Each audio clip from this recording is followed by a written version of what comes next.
महाराज खटांग के पुत्र थे महाराज दिलीप। एक बार ये अपने गुरु महर्षि वशिष्ठ के आश्रम में गए, जहाँ इन्होंने उनकी गाय कामधेनु पुत्री नंदनी की रक्षा का प्रण कर लिया। वे नंदनी को लेकर वन गए, जहाँ पर नंदनी ने उनकी परीक्षा लेने के लिए एक माया सिंह उत्पन्न किया।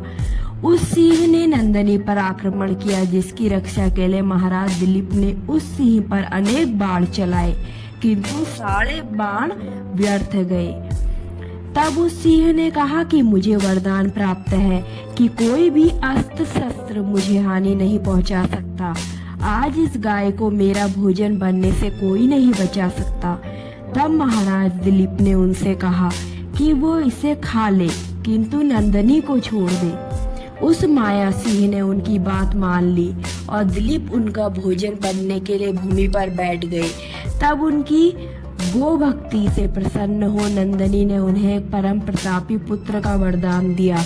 उसी वरदान स्वरूप महाराज दिलीप की पत्नी सुदक्षिणा के गर्भ से महाप्रतापी रघु का जन्म हुआ। उन्होंने महर्षि वशिष्ठ से समस्त विद्याओं को प्राप्त कर लिया। संसार के समस्त दिव्य शास्त्र उनके अधीन हो गए। ऐसा कहा गया कि उनके पास स्वयं नारायण शास्त्र भी था। जब वे युवा हुए तब उनके पिता महाराज दिलीप ने अश्वमेध यज्ञ किया। स्वयं रघु ने उस अश्व की रक्षा का भार लिया। पृथ्वी पर तो कोई उस अश्व को पकड़ पाने का साहस नहीं कर पाया, किंतु देवराज इंद्र ने उस अश्व को चुरा लिया। जब रघु को इस बात का पता चला तो उन्होंने देवराज इंद्र को द्वंद्व के लिए ललकारा। दोनों में घोर युद्ध हुआ, किंतु इंद्र रघु को परास्त नहीं कर पाए। तब प्रसन्न होकर उन्होंने उस अश्व को रघु को लौटा दिया।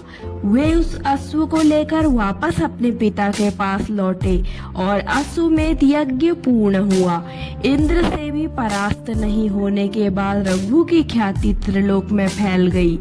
अपने पुत्र का ऐसा प्रताप देखकर महाराज दिलीप ने उन्हें अयोध्या का राजा बना दिया और स्वयं वानप्रस्थ ग्रहण कर लिया। महाराज एक सम्राट के रूप में अपने पिता से बढ़कर निकले और उन्होंने संपूर्ण विश्व में अपने राज्य का पताका फैला दी। उनका प्रताप ऐसा था कि संसार के सभी राजा उनके ध्वज तले शासन करने में प्रसन्नता का अनुभव करते थे। इस प्रकार महाराज रघु ने पृथ्वी पर अपना एक छत्र राज्य स्थापित कर लिया। महाराज रघु का विवाह सुनैना नामक कन्या से हुआ। कुछ ग्रंथों में उनकी पत्नी का नाम चंद्रभागा बताया गया है। उनसे उन्हें एक पुत्र की प्राप्ति हुई, जिनका नाम था अज। अज का विवाह राजकुमारी इंदुमती से हुआ। कई सहस्त्र वर्षों तक शासन करने के बाद उन्हें संसार से विरक्ति हो गई और उन्होंने अपना सब कुछ दान करने का निश्चय किया। महर्षि वशिष्ठ के सुझाव पर उन्होंने विश्वजीत नामक एक महान यज्ञ किया और अपना समस्त धन संपदा, आभूषण, पात्र और यहाँ तक कि राशि वस्त्रों का भी दान कर दिया। वे स्वयं मिट्टी के बर्तनों में भोजन करने लगे और सात्विक जीवन जीने लगे। उसी समय वर्तंतु ऋषि के शिष्य कौत्स नामक ब्राह्मण कुमार उनके पास दान की आशा से आए।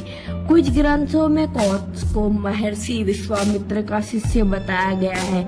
जब वे यज्ञ स्थल पर आए और देखा कि महाराज रघु सब कुछ दान कर चुके हैं तो वे वापस जाने लगे। एक ब्राह्मण को इस प्रकार वापस जाता देखकर महाराज रघु ने उन्हें रोका और उनके आने का प्रयोजन पूछा।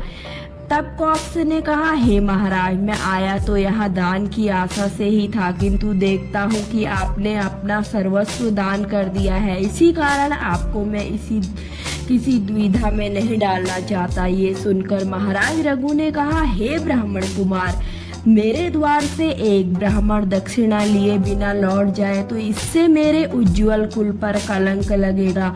आपको जो भी चाहिए आप निसंकोच कहें, मैं आपको वचन देता हूँ कि मैं आपकी दक्षिणा अवश्य दूंगा। तब कौत्स ने कहा कि उन्हें दक्षिणा में 14 करोड़ स्वर्ण मुद्राएं चाहिए। एक ब्राह्मण को इतना धन मांगता देख रघु आश्चर्य में पड़ गए और उनसे पूछा कि ऐसा क्या कारण है, आपको इतने धन की आवश्यकता है। तब कौत्स ने बताया कि उन्होंने अपने गुरु से बार बार गुरु दक्षिणा मांगने का हठ किया, जिससे चिढ़कर उनके गुरु ने कहा कि मैंने तुम्हें 14 विद्याएं पढ़ाई है, अतः तुम हर विद्या के लिए मुझे 1 करोड़ स्वर्ण मुद्रा दो। उसी के लिए मैं आपके पास आया था। तब महाराज रघु ने कौत्स से कहा, हे ब्राह्मण कुमार, आप मेरे अतिथिशाला में 3 दिनों तक रुकिए। मैं इन 3 दिनों में किसी भी प्रकार आपकी दक्षिणा का प्रबंध कर दूंगा। तब कौत्स ने उनकी बात मान ली और वहीं रुक गए। बाद में महाराज रघु ने अपने महामंत्री से पूछा कि कितना धन कैसे प्राप्त किया जाए। तब उनके महामंत्री ने कहा कि हे महाराज, आपके विश्वजीत यज्ञ के लिए संसार के सभी राजा पहले ही कर दे चुके हैं, जिसे आपने दान कर दिया।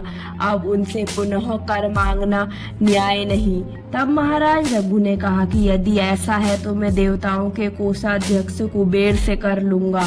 तब उनके महामंत्री ने पूछा कि वे तो देवता हैं, उनसे कर कैसे लिया जा सकता है। इस पर महाराजा रघु ने कहा कि वे भले ही देवता हो, पर रहते कैलाश के निकट अलकापुरी में है, जो पृथ्वी पर ही है। मैं उस पृथ्वी का सार्वभौम राजा हूँ, इसलिए मेरा कुबेर से कर लेना न्याय संगत है। तब उनके महामंत्री ने संदेह जताया कि कदाचित कुबेर उन्हें कर ना दे। यह सुनकर महाराज रघु ने उन्हें अपना रथ सुसज्जित करने को कहा। उन्होंने कहा कि कल प्रातः मैं कुबेर से युद्ध करने जाऊंगा और आज रात्रि इसी रथ पर विश्राम करूंगा। महाराजा रघु रात्रि भर उसी रथ पर सोते रहे और प्रातः जब वे कुबेर पर आक्रमण करने निकलने वाले थे तो उनके महामंत्री ने उन्हें सूचित किया कि महाराज, जहाँ तक दृष्टि जाती है भूमि स्वर्ण मुद्राओं से भरी दिखती है। यात्री को यक्षराज कुबेर ने धन वर्षा की है। तब महाराज रघु समझ गए कि यक्षराज कुबेर ने उनका मान रख लिया। उन्होंने कुबेर का आभार व्यक्त किया और कौत्स से कहा कि ये सारा धन ले जा सकते हैं, किंतु कौत्स ने कहा कि महाराज, ये धन 14 कोटि से कहीं अधिक है। मैं वचन से बंधा हूँ, इसी कारण उससे अधिक धन स्वीकार नहीं कर सकता है। ये सुनकर महाराज रघु ने 14 करोड़ स्वर्ण मुद्राएं कौत्स के साथ भिजवा दी और शेष बचे समस्त धन को अन्य लोगों को दान कर दिया। उस दिन एक बार फिर से उनका प्रताप त्रिलोक ने देखा। तभी से उनका कुल रघुकुल के नाम से विख्यात हुआ और ये कहावत आरंभ हुई कि रघुकुल रीत सदा चली आई, प्राण जाए पर वचन न जाई।